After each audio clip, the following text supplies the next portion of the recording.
Dave, my name's Jessie Bunting and I'm a final year vet student studying at Charles Sturt University in Australia. Being out on rotation, I can't help but notice that finances can have a massive impact on the vet-client relationship.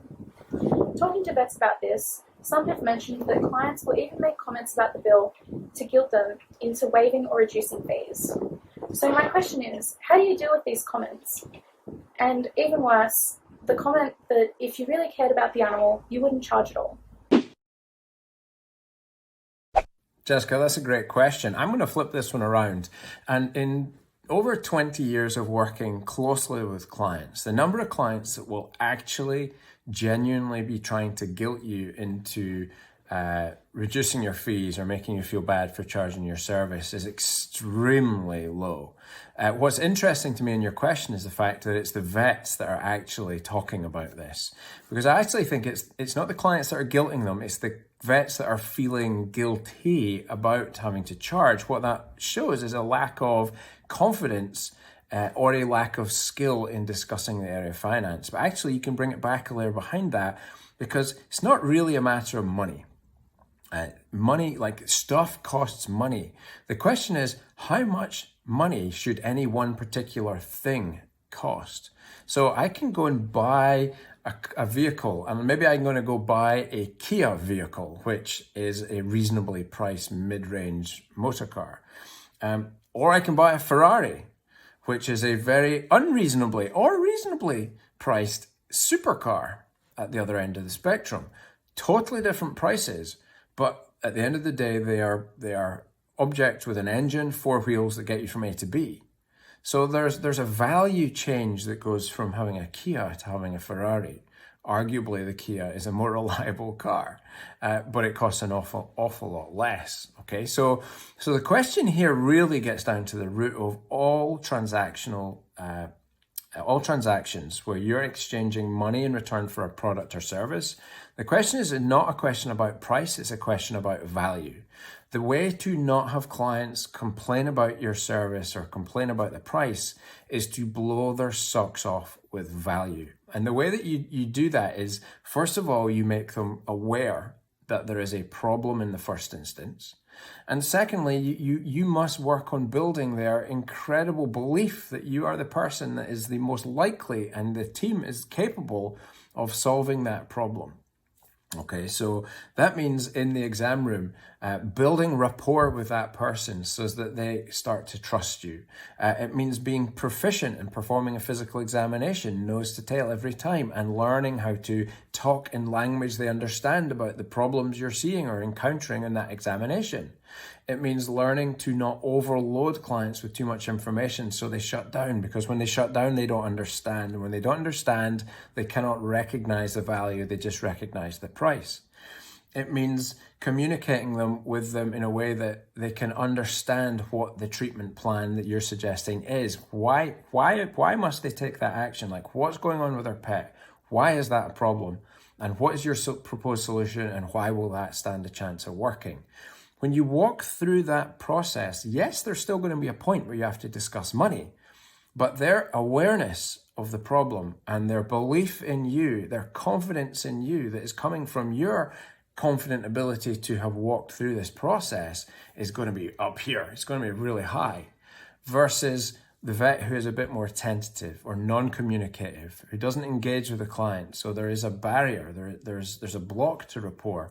So that trust is not forming. That's the vet that's going to have the problem with clients trying to push back on price, because the client is just not feeling it or understanding it. So remember that adage, clients don't care how much you know until they know how much you care.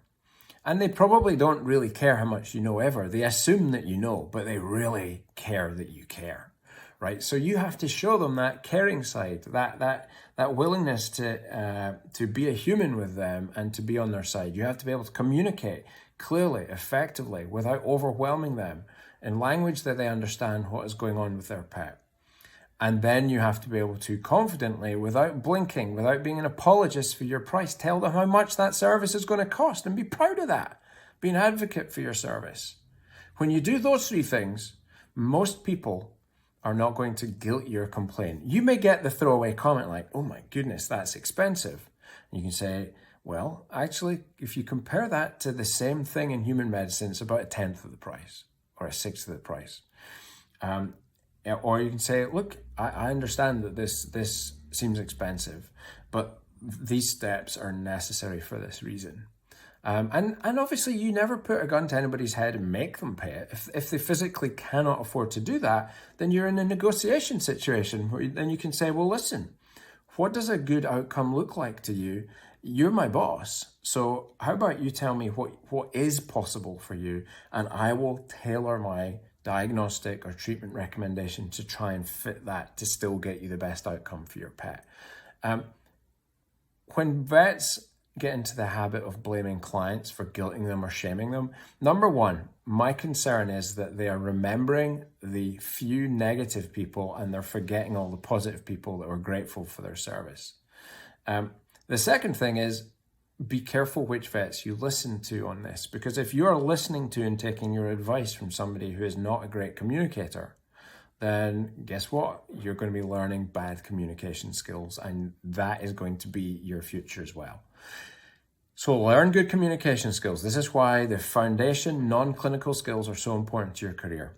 Find a mentor who is good at the thing you want to get good at. Any old mentor will not do. Somebody who is actually good, has done the thing you want to get good at to a high standard, and is able to communicate how they did that with you, is a very, very good move as well. And do as much work as you can to remember the good people who are happy with your service. How do you spot them? Because they don't complain and they say yes when you make a recommendation, right? We're very good at forgetting about those people and then remembering, the one person in 20 who treated us badly, that becomes the narrative. That's crazy. Like, the narrative is and should be about the clients who say yes and do it well.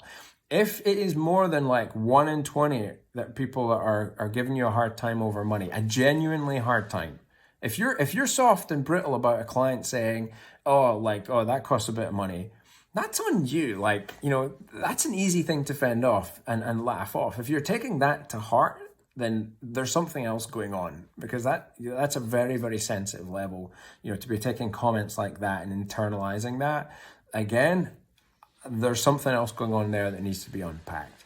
But if you are finding multiple clients every day giving you a hard time over the service, the chances are there's something wrong in the way you're delivering the service that needs to be addressed. And if you take care of that, the problem's going to improve. Okay? So listen to what your clients need.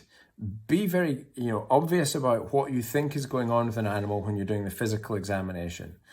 Present them a clear plan. Build rapport, care about your clients, spend time getting to know your clients, ask their name, shake their hand, smile, engage with them before you go into the physical examination, and always keep them involved in the discussion as you move through. That's how you're going to build rapport. That's how you're going to create this sense of value. And remember, it's not just on you. You've got a whole team of awesome people working with you as well. You might not feel like you're worth it, but your whole team, they've been training and working together for a long while. The combination is definitely worth it. All right? You're good enough. You got this. So I hope that's a useful answer for you. And that Jessica, I don't know if you've now graduated and you're out there, but I hope you're having a great time in veterinary medicine. I hope this answer is useful for you. To anybody else who's got a question, please fire them in on the Instagram or on the drdavenicol.com website. You'll find a form to submit your question. We love getting them, and we love giving you answers that help you have a great career. All right, guys, till next time, be safe, be well, be happy. Dr. Dave out.